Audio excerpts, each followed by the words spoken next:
Obviously, if you've got any questions, put them in the Q&A, and we'll pick them up either where it's appropriate or at the end of the session. I'm very happy that everyone is enjoying CraftCon, and I'm really excited to have a chat with my dad about the story of our cider company, and how we came to sort of focus on single varieties. A few people at home will have a bottle of Tremlitz Bitter 2015 if you bought the CraftCon tasting box, and we will taste that this session. I think you can, if you've got it and if you want to, you can open it up and make a start. That is what Dad and I have both done. But we'll talk about the cider a bit later on when we get to it. That we're going to start with the history of everything. So this is my dad, Mike. My name's Albert, obviously. I'm the fourth generation of our family that's working on the farm. So we're in a really privileged position here in South Herefordshire. And it was during my granddad's lifetime that we switched from diverse farming style, I suppose, into planting the orchard. So you can see on screen at the moment, this is the overhead satellite imagery of the farm. Everything in cyan is the borders of the farm itself. And you can see I've labelled the first and last of the orchards to go in. And I'll just point out the area that's circled in yellow is area that was never under contract. Everything else was planted under contract to Bulmers. So we were planting them as apple growers and selling the crop to Bulmers every year from 1974 until 2017. That was the main source of income for the farm. And then that area in purple we'll come to later because that's our grafting project. So with that background established, Dad, do you want to start talking about how it was that you started to first make cider on the farm? Okay. Hello, everybody. Some nice hellos coming up on my thing, which is really nice.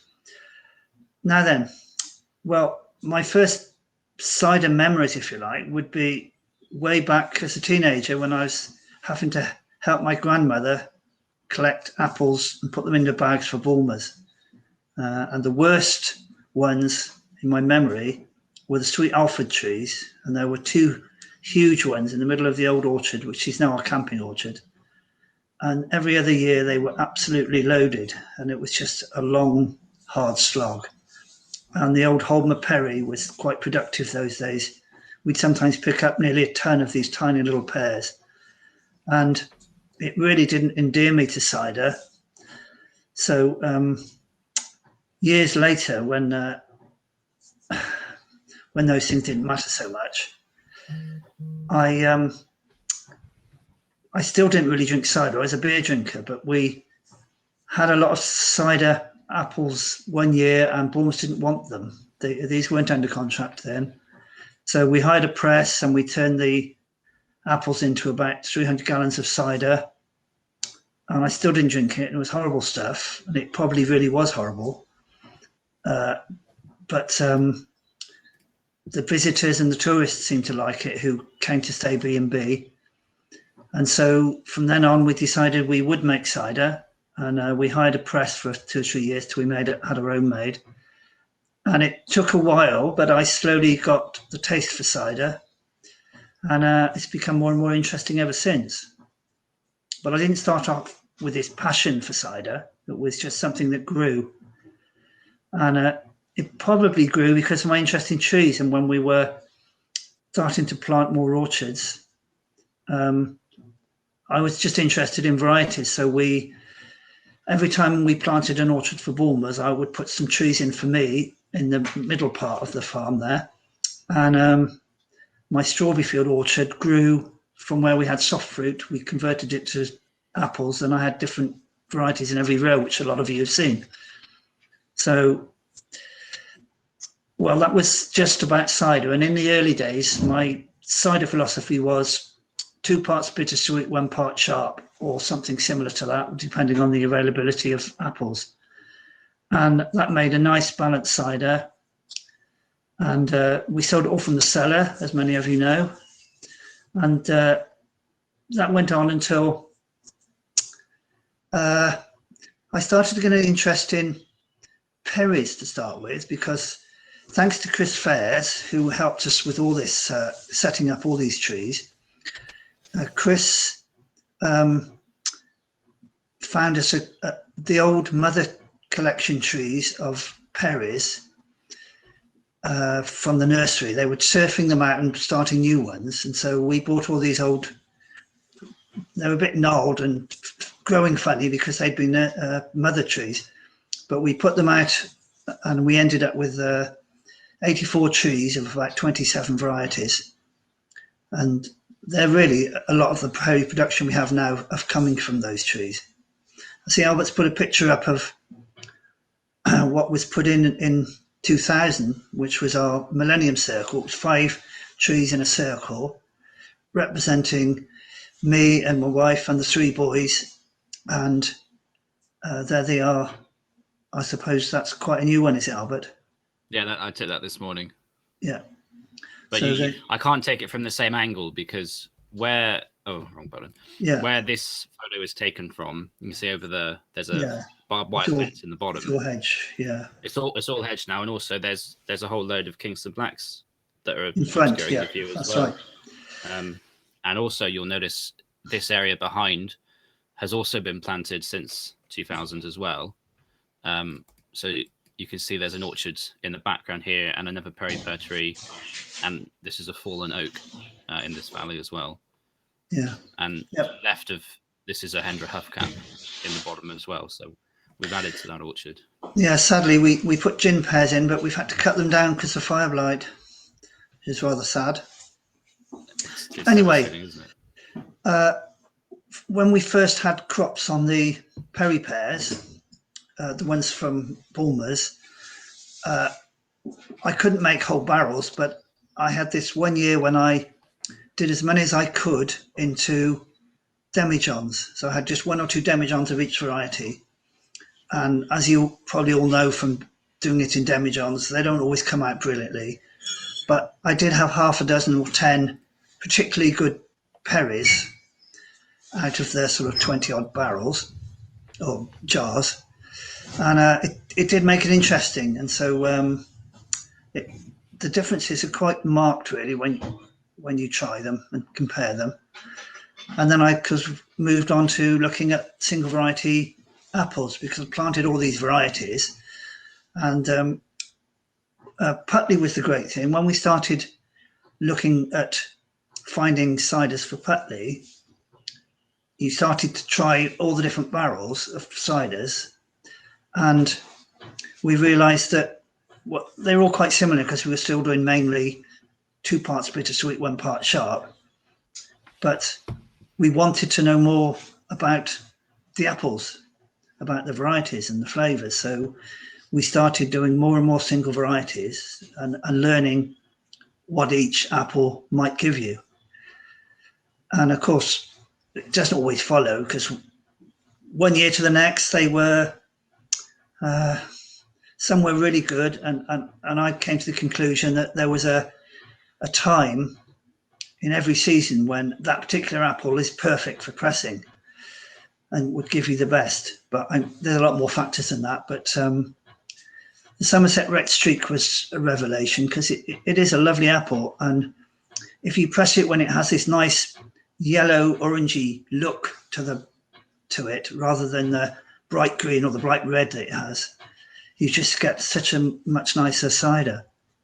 And so this is how we, or at least whoever was helping me at the time, Phil and John, we started really enjoying trying these new single varieties that we were making. And we still are, and we're now, well, Albert will tell you later about all the different things we're grafting over. Yeah, yeah. Okay. So thanks for that intro, Dad.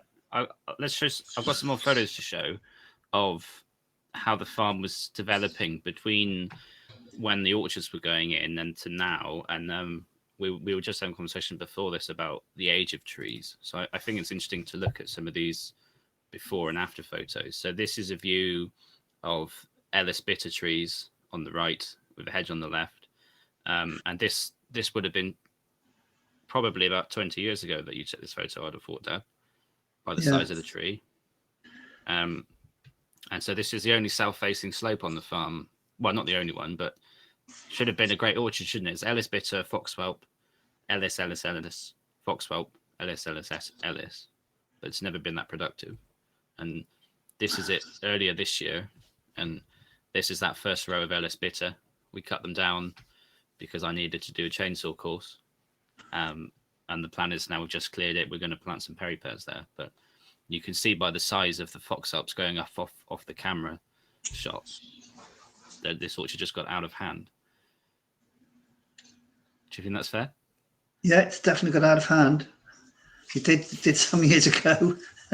And the problem is it's so thick in there with trees that there's been a lot of scab and canker. So we're going to take out a lot more of the Ellis bitter rows and leave the foxwhelps because they're the ones we really want. And we've got more Ellis bitter in other places. So yeah. Plus a little bit of Ellis bitter goes a very long way. Yeah. So these are Brown's apples. And the thing that struck me about this photo, Dad, is how low the canopy is. It was in there. They weren't so old then, the trees, so they'd grown well there. Yeah. That was the first of the new orchards I put in, really. And I think we put was it 1,000 or 1,200 trees? And it was a really, really dry summer. And we had to end up getting water from the stream because you couldn't really use the hose pump. It took too long to fill a tank. And then we put a bucket on each tree. And it took about 3 days to get through the orchard. And then we'd have to start all over again. Gosh. But we didn't lose any. So possibly 1 or 2. But and I had a lot of help from a lot of the young people from the village came and helped me do it, which was really lovely. Yeah. So this is that same orchard from late last year. And what I find interesting about the Brown's apples, Dad, you may know the answer to this or not, but I think even zoomed in this slightly fuzzy photo, you can see the graft marks on the Browns are really quite high compared to the other orchards. Have you ever noticed that? Not really. Nah, well, don't worry about it. I hadn't thought about it, yeah. But you can see how much higher the canopy is in our trees. Yeah, we've raised it because of the harvesting. That's all. And they are very tall trees. Yes, there's the old grouse. That Canemon there. There's Canemon the grouse with Harry Masters, possibly even their first crop. They're so small. And you still in this photo, you still got the herbicide strip under the tree.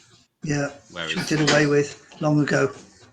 This is those same orchard, not exactly the same tree, and Kenham didn't age that rapidly. This is Bob. Yeah. But why did we get rid of the herbicide strips?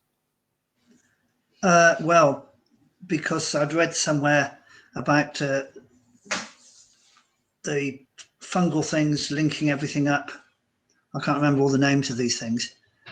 And that trees are much happier when they're all connected. And I think the herbicide strip inhibited this. And we originally it was for weed control and ease of harvesting because you could just blow the apples off the soil and make it very quick harvest.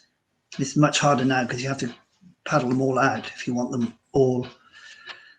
And also they used to tell me that it would help in drought times without the grass taking the moisture, but actually I don't think that makes such a big difference because the grass also shields the ground from the baking sun a bit. So I've never found it a problem anyway, even on these sandy soils. It's much nicer without the strip though. And the apples come up so much cleaner. You don't get all the mud all over them. Yes, yeah, absolutely. So the samples are cleaner for pressing, which is good. Yeah. So in this Harry Masters Jersey field, you can see here I've made a map of it. And the big change that happened to us recently, as I said, we stopped selling apples to Bulmers, which is now just a brand owned by Heineken, in 2017.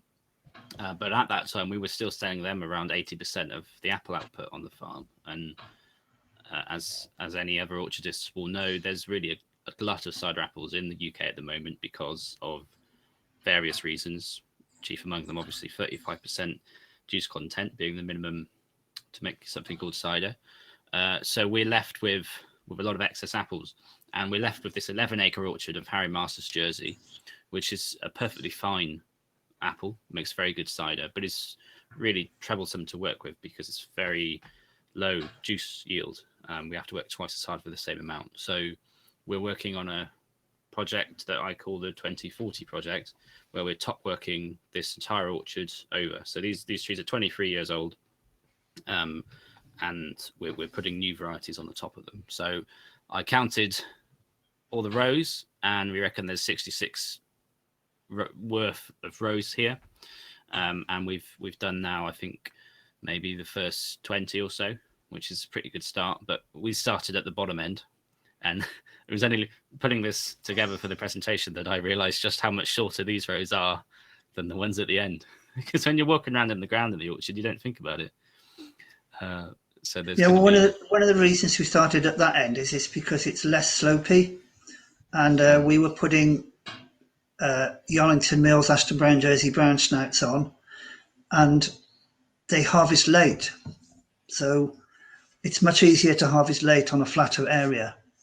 Once you get muddy, slippery slopes, it's much harder for the machine. Yeah. So we need to find earlier apples to graft over on the top end there.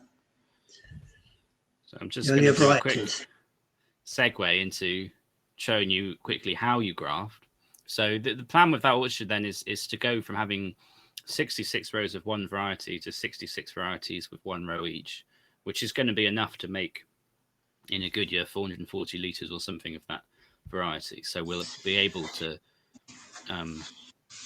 ferment and bottle all these new varieties. And we're quite fortunate because of the scale of the project. It means we can bring back varieties which were written about in Pomonas from the 1890s, etc., but are no longer grown because in the industrialization of apple growing and the mass production of cider these days, instead all you need is your Dabinet and your Michelin that's going to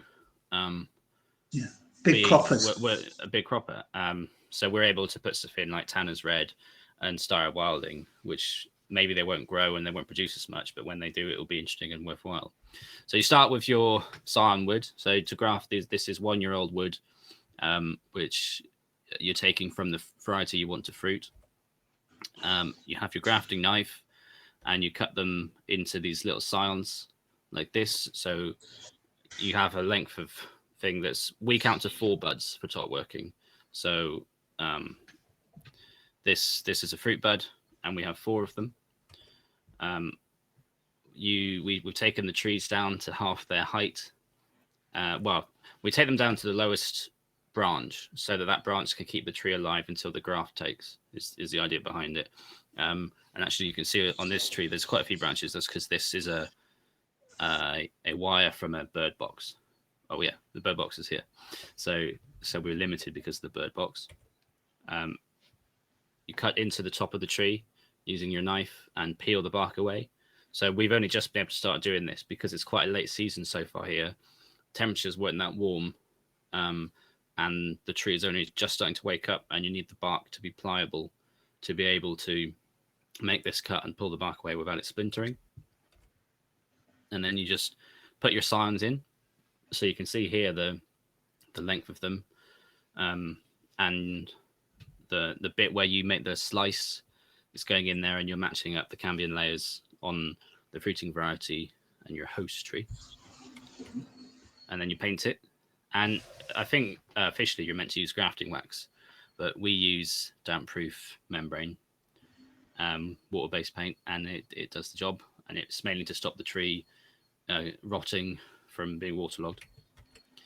And then so this is that same row this year.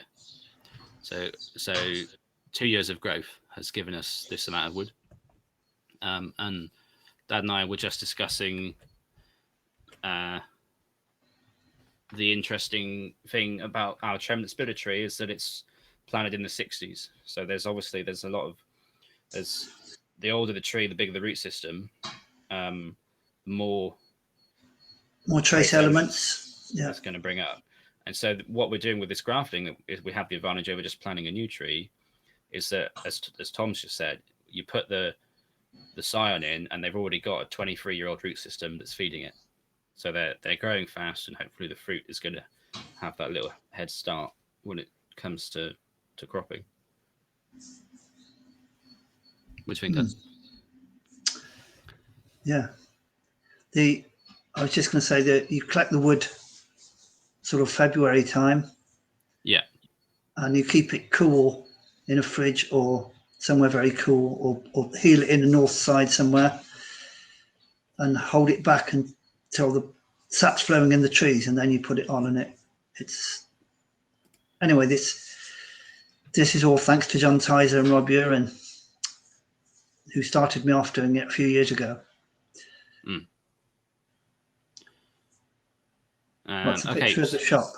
It's just a picture of the shop, just to say that we've just still more about sort of the cider making, I suppose. So you were saying that, you know, when you were younger, you were making this blend of bitter sweets and bitter sharps, but now we really have a reputation as being a single variety cidery and making single variety ciders. So this is that's a shop 4 years ago. This is now. Well, I think obviously we found it interesting doing single varieties, and the more interest there seemed to be in cider, the more people wanted to know what the best apples were and so on. And when we started doing talks and having visitors, that was one of the more interesting things, that you could show them every apple has a distinct flavour of its own, and you can get that from eating apples, all these different eating apples. And some people like Granny Smith, some people like Discovery, and so on, and they're all different. So why shouldn't the ciders all be different? And they are. And of course, they're very unbalanced. The Foxglove or Dabonet are totally the opposites, but it doesn't matter really, because they're still interesting. I wouldn't say they make perfect ciders, because a blend of apples often makes a way better cider, but I've got the taste for bittersweet, so I prefer to drink a bittersweet than anything else. But you know, everybody's different, and I just think it's just makes life more interesting for people if you can do these pure varieties and have a good selection of them. Yeah, and then I think what we also strongly believe in is that if you give people the opportunity to taste the varieties individually, it helps them develop their palate, develop their understanding, and it means that then when they go and have a blend of your cider or someone else's cider, that they're coming at it from a position of just a much greater understanding of what they're drinking, and then you can get more enjoyment out of it if you've been given the opportunity to know why a cider tastes like it does. And obviously, if you're making a cider out of pure juice, then the flavor is dependent mostly, not entirely, but almost entirely on only the apples that are in it. And then it means consumers are going to have a better time if they try a single variety Fox up and they're like, oh, well, I like really, really acidy ciders. And then that can guide their purchase in the future. So it's really beneficial for people to drink single varieties, even though, as Dad says, they're not a complete package. But wouldn't it be terrible if all cider was just all apples and it was always the same? Well, that was the problem I had with a lot of the ciders. And the worst thing I found was that when I bought a single variety cider, which had been either sweetened or balanced with malic acid, it wasn't the single variety cider anymore. That isn't what it was. And so I had to make these dry, pure single varieties if I could. And well, that's what we do. Yeah. The only thing that we're now, well, certainly I'm starting to think about, is recognizing the other factors that are affecting the flavor of our fruit. So terroir is a big word, but the way that our orchards are grown, the age of the trees, how we machine harvest them, the barrels that they're stored in, the indigenous yeast that's living in our barn. Well, all of these mean that a Dabinet that we grow and ferment on our place isn't going to taste exactly the same as a Dabinet grown in Devon or in the north. But they are going to have a similar silhouette. So I always think of single varieties as being like a heat map, where the overall shape of the variety is the same, but different parts of the shape are more punchy and in greater intensity than others, depending on where it's been made, and obviously also what the year is as well, because the year makes a difference for sure. Everything can change. So talking about years, should we talk about this Tremlitz bitter a little bit, Dad? Yeah, if you want. Have you got your glass? I've got my glass. Yeah, so Tremlitz bitter is a wonderful variety, Devon originally. I always like to tell people when they come for a tour, I said there's only 3 varieties that I know of that the orchardists that propagated it thought it was necessary to warn people how bitter it was. So you've got Tremlitz, Ellis bitter, and Ashton bitter, and actually we grow all 3 of them. But Tremlitz, it's in blossom already. It's a very early apple, well, in terms of cider apples, and it's so tannic, isn't it, that we like to press it and let it mature. But we've only got 3 trees on the farm, and they're very biennial. So this year there's going to be a crop of Tremlitz. Next year there won't be anything, and so on and so forth. So that means that we have challenges in terms of bottling. Yeah, there's just 3 standard trees that would have been, I think my dad put them in the 60s. So they do. We do end up with at least 2 or 3 barrels of cider from them. Yeah, they're huge trees, so they do produce a lot, even though the apple isn't that big, really. But it means, so the Tremlitz, we have a crop in odd years, so 21, 19, 17, 15, and we bottle condition our cider. So everything on the top 2 layers of the screen in the photo is bottle conditioned, and the way that we bottle condition is that we let the cider fully ferment, almost always. Start to do pet nat, but we almost always let it fully ferment. We let it mature until we think it's ready to be bottled, and then we will add priming sugar, 5 grams per litres of just plain supermarket granulated sugar. Dissolve that, put it in the cider, and then depending on the age of the fruit, depending on the age of that cider, we'll add our most recently fermenting juice. So this 2015 Tremlitz bitter, when we bottled it, we would have added 4% of some kind of, well, probably like Dabinet from 2020 that was hopefully had a little bit of life in it, to try and make sure that there's some live yeast colony in the juice. The other thing that we really like to do is to take that one step further, and especially with the bittersweets, we like to blend 1 year with another year. So the plan for this 2015 Tremlitz was always to blend it with, when we had a big crop of Tremlitz again, we just blended in. And it meant it kept getting pushed further and further into the back of the barn. And it was just sat there in a tight head brown barrel, being left and being waited. And we finally have some Tremlitz from 2019, which we went and looked at in the middle of 2020, so 12 months after it was pressed, when it was ready to be bottled, because the tannins are so great, we want to leave them on the leaves for that time, or in storage anyway.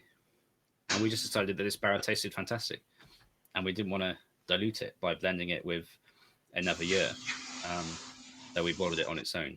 And I think that, considering that this has been in plastic its whole life, so people often poo-poo the idea of fermenting in plastic, but at least plastic is living, whereas in stainless steel, I don't think the maturation process is going to happen the same way as what we've experienced all of our years of making. But it's totally clean. I mean, I hope you agree, Dad. It's funny. I really love the cider, but when I gave it to you last time, you were like, "Yeah, it's okay." So.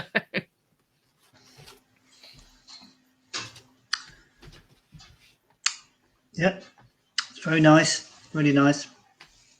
I mean, it's amazing that it's 5 years old, 6 years old, or whatever. Mm.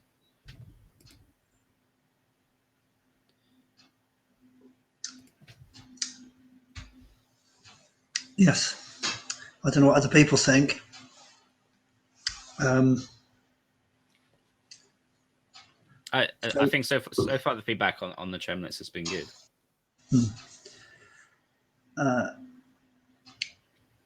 I've lost track of what I was going to say. Well, what would you say, Dad, is like the pitfall of single varieties? How can you make a single variety and it goes wrong? We've already mentioned that we don't want to see single varieties that have got malic acid added to it. We don't want to see single varieties that are back sweetened, so they're not recognizable. That's not nothing really goes. If you make good cider, whatever, okay, some single varieties might be disappointing, a bit insipid, but you can always blend them with something else anyway. You don't have to produce a single variety. The great thing about making single varieties, you've got the choice. You can keep it as a single, or you can blend it. Other faults, well, there are other faults. They may happen to any cider, but probably you might need to make 2 or 3 years of a single variety, and take careful note of when you press it. What were the apples like? Because I'm sure that makes a big difference. If they're underripe or overripe, it must make a big difference. And you haven't always got the choice because it depends when you get them, and how busy you are, and everything else. Yeah. But I still think it's a great thing to do. And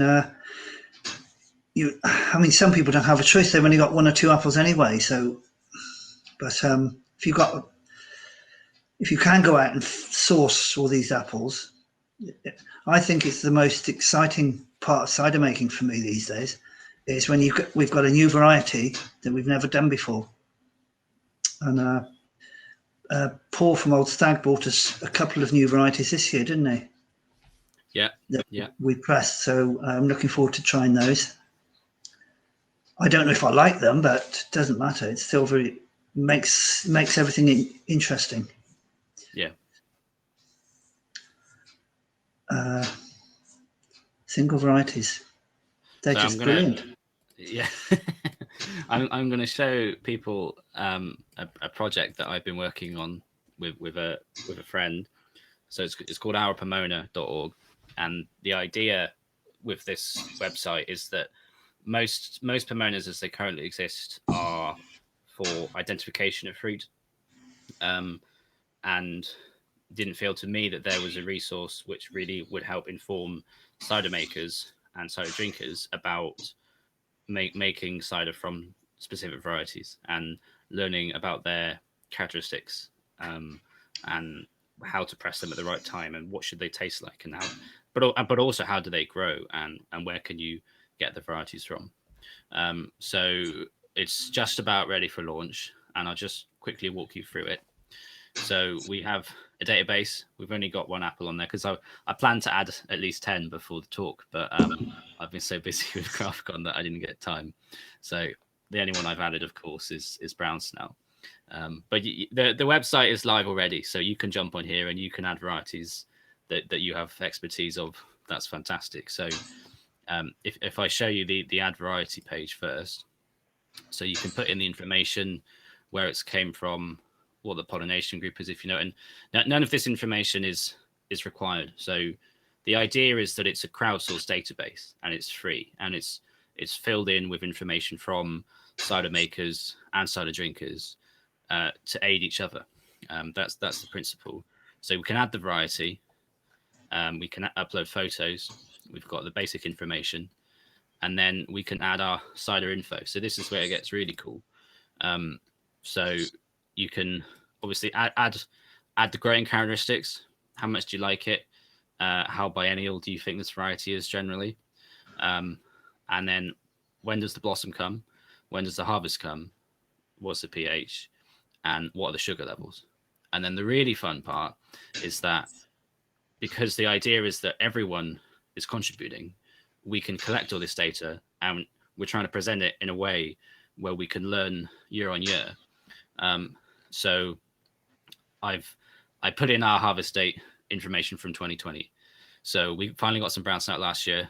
I didn't grow the trees, so I don't have the blossom information yet, but I've put in the first date that we harvested and the last date, and then it can guarantee the average. So if you're in Northern Europe or wherever you're growing this variety in the world, the information will be relevant to you. So the idea is that, obviously, fundamentally, the variety is not going to be the same day in Spain as it is in Northern Scotland, but we have to broaden it somehow.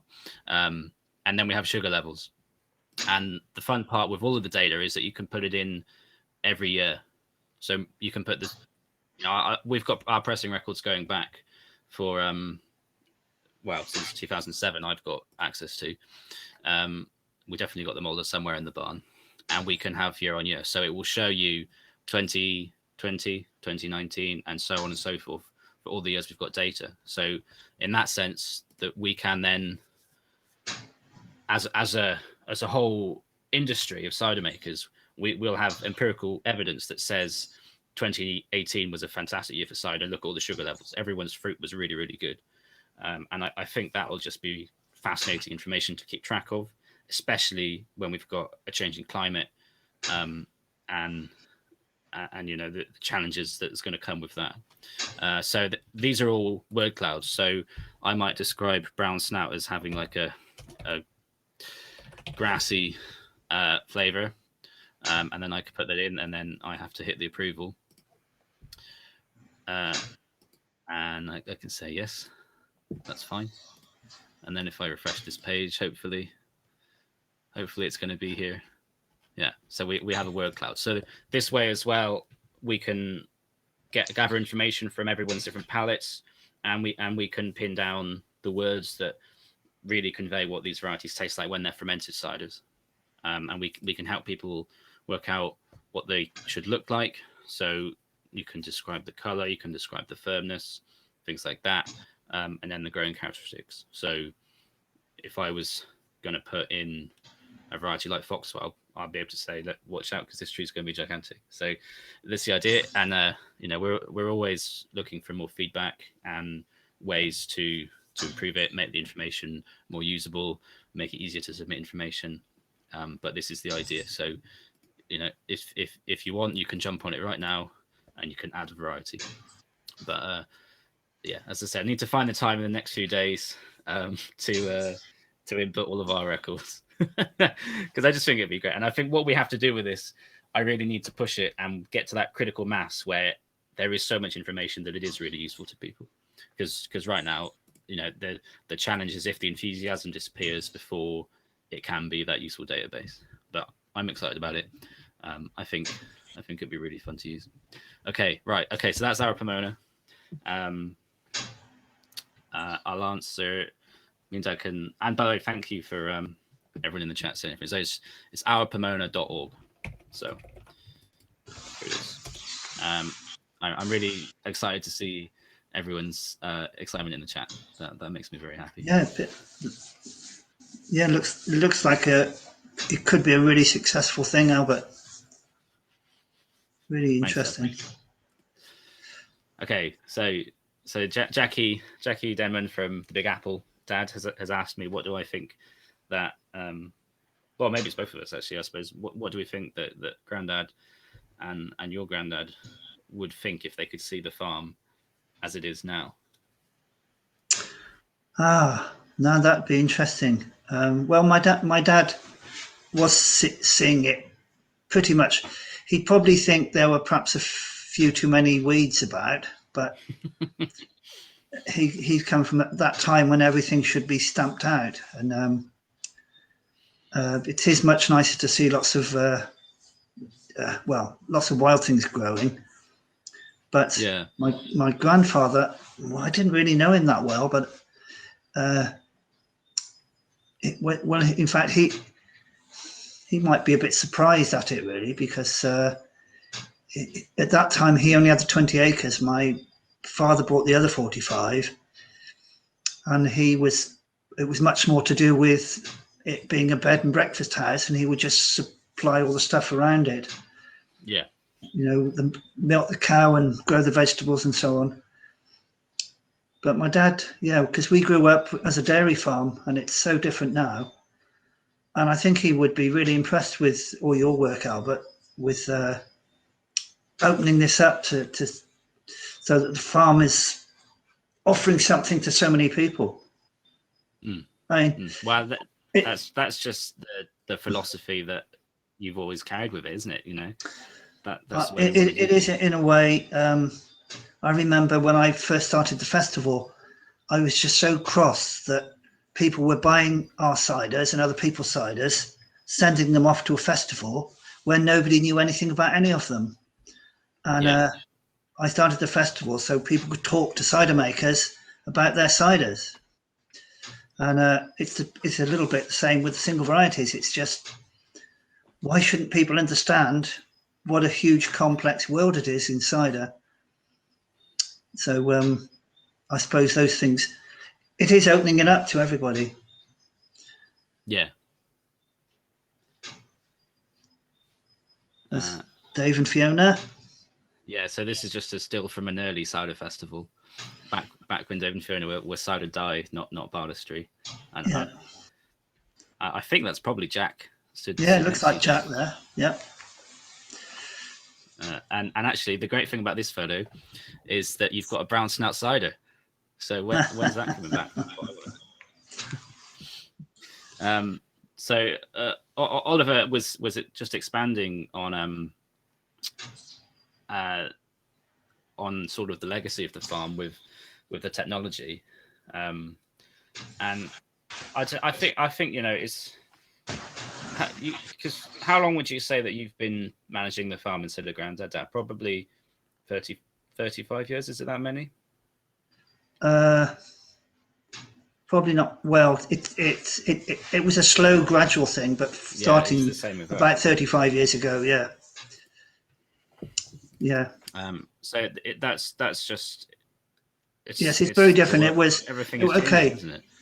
He had a dairy farm until the early 80s, end of the 70s, possibly.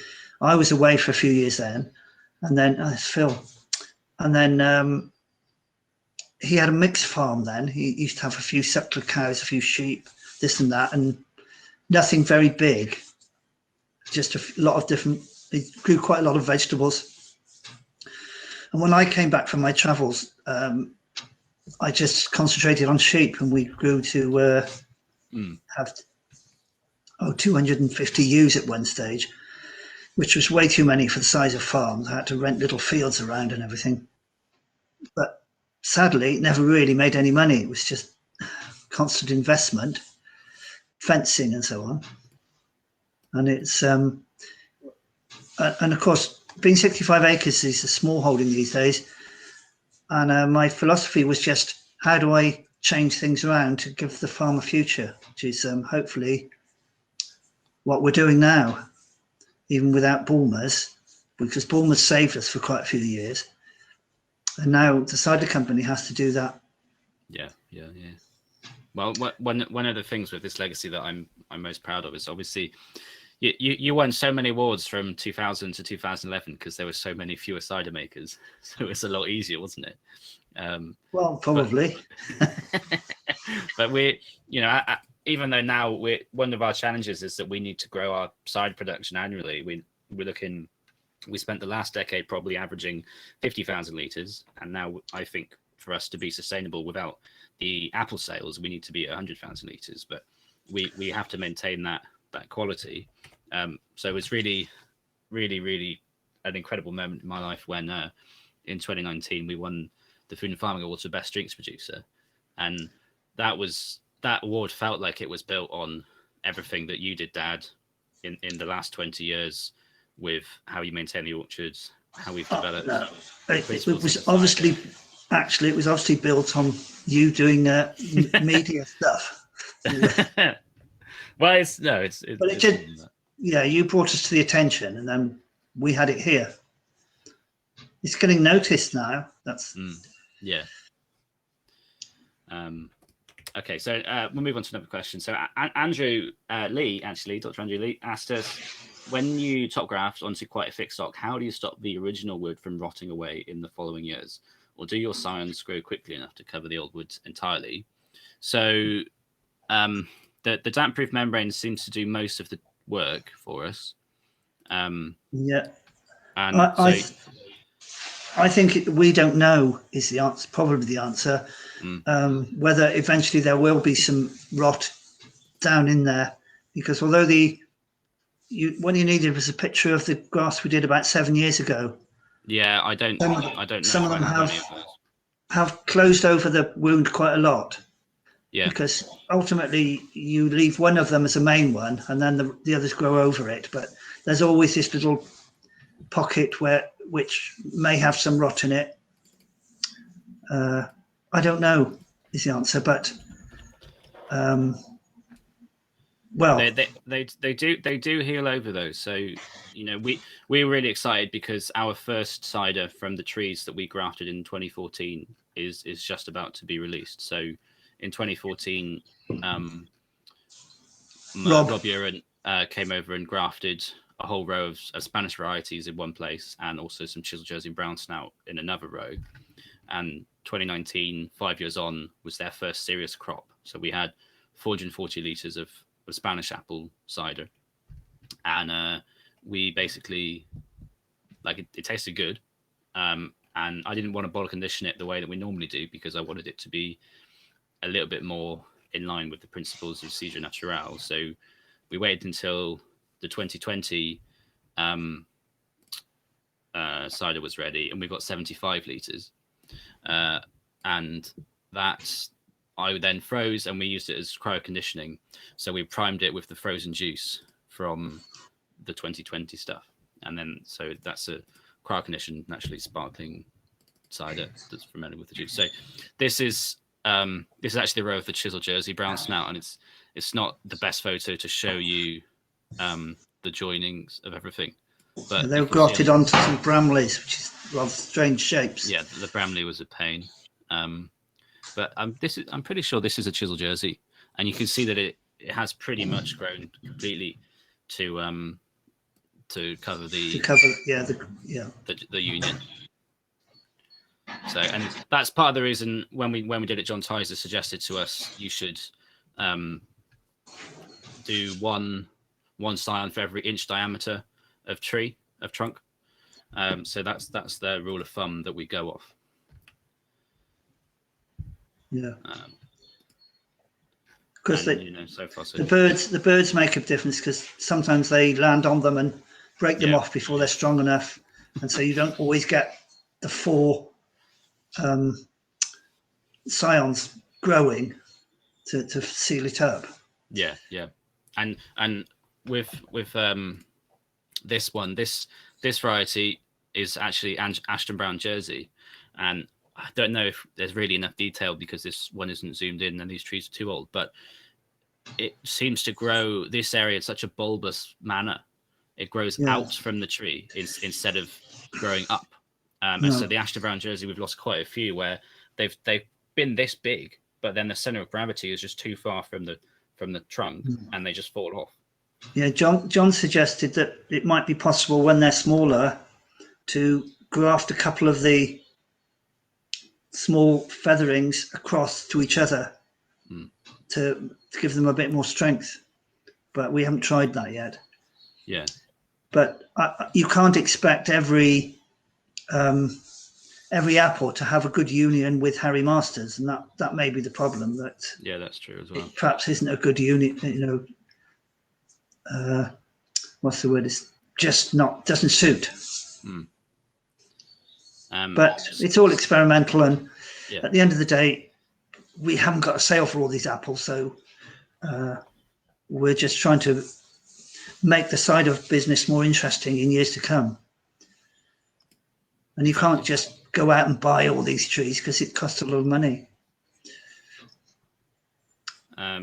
So Andrew's just quickly asked another grafting question. No, this is a different Andrew. It's Andrew Root, which is what is the root stock that you grafted on? So the tree, this is obviously the fruiting variety grafted onto Harry Masters, which is grafted onto a rootstock. But do you remember which rootstock, Dad?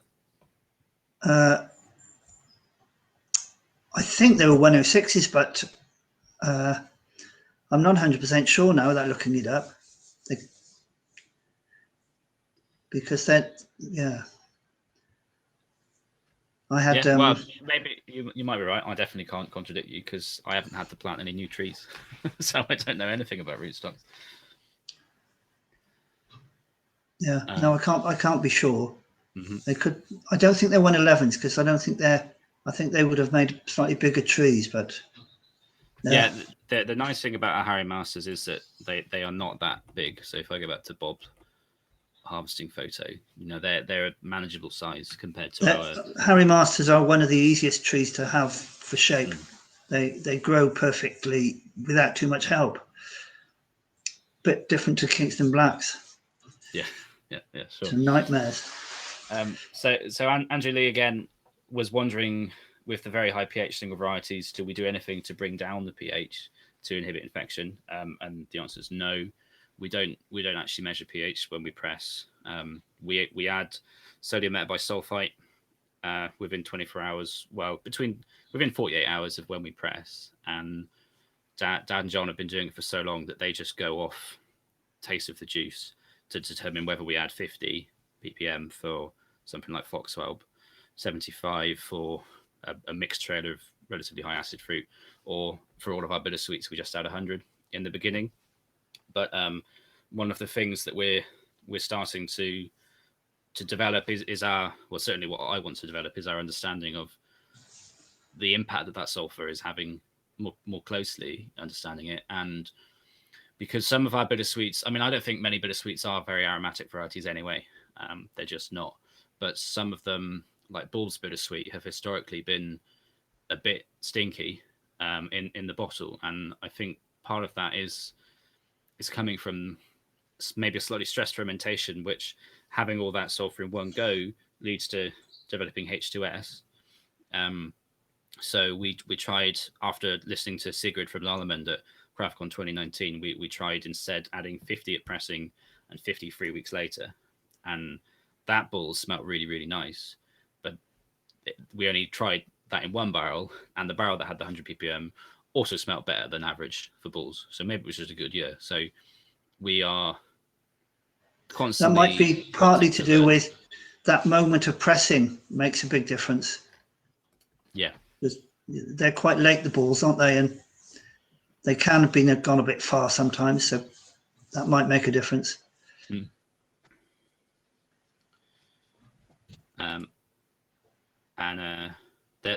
There's an interesting product that an artist talking about, which they're offering as an alternative to SO2, which I think I might experiment with a few small fermentations with that, because it would be nice. There's a growing trend of cider makers making no added sulfite cider, and we've always resisted that because fundamentally 100 ppm added at pressing is not an awful amount of sulfite to be adding to your cider, and we're harvesting from the ground. We're washing and sorting, but we're still going to be carrying in. It's the fear of mouse. That's yeah, exactly. So, and what we really pride ourselves on is the fact that the cider is all clean, and that to us is the most important thing. And doing it this way has always worked, basically. So David, Fiona, and Emma all asked for our favourite apple and pear varieties. So do you what are your favourites, Dad? Just 3 of each is fine.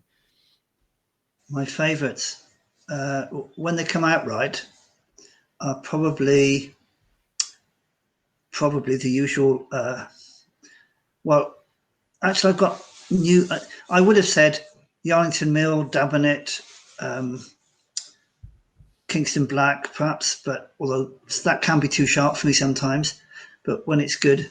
But these days, with these new, some of these single varieties we've done lately, I really like the Ashton Brown Jersey. I like Major, White Norman.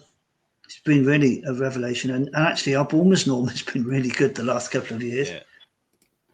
So, Yeah, and I think it 2018 changes. vintage Norman. Yeah. Changes all the time, what I like.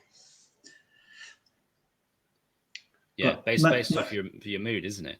Yeah. I mean, it's impossible to pick a top three because it does depend on what do you want to drink. Because you know, you and I, we drink single varieties. Probably 80% of the cider we drink is single variety. So that means we get really in tune with their flavors, and that can be a challenge as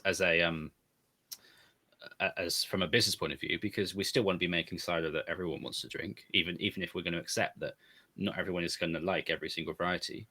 But it means you get such an intimate understanding of what they taste like that you can really say, oh, I really want to drink a Somerset Red Streak right now. That's the exact level of sort of character and drinkability that is going to suit me for what I currently fancy. So it's really hard to pick just one. My favorite is definitely brown snout. I love brown snout, and we last pressed brown snout in 2017, and we used to buy them from our neighbours who grew it, but they, like us, had their contracts bought out. They're not cider makers, so they just ripped up all the trees. But last year we finally managed to get hold of some brown snout again, so it's still sweet. It's not ready to drink yet, but I'm really excited for what the brown snout's going to do. Yeah, you and Pat as well. Yeah, us, Pat, and Little Pomona, we all got some brown snout. But James Forbes is a stubborn old goat. So no, he's not goat, but he's I think he's going to blend his brown snout, which would be tragic. Because But what I meant was it's Pat's favourite apple as well, isn't it? Oh yeah. But Pat loves the brown snout as well. He's been asking me every few months since we ran out, have you got any brown snout yet? That's Pat from Jolter's Cider. Yeah, he's a lovely bloke. Yeah. Well, I think the other great thing for me in my history of being in cider is the amount of lovely people you do meet in cider. It's quite amazing. Quite amazing. I don't know what it is about cider that brings the nice element out in people, but there is something. Well, maybe it's just you. No, I don't think so. I think people. I think it's definitely. If you're nice, then you meet nice people, don't you? Mostly. Yeah.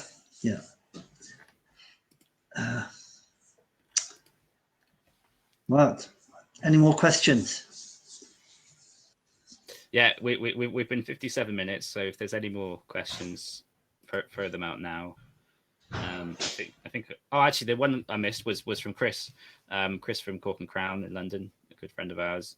When it comes to blending, do you both have the same palate? I think. No, I don't think we do. You don't think we do? I was going to say we do. No. No, you've definitely got a more sensitive palate than I have now. I think some of mine's have been lost.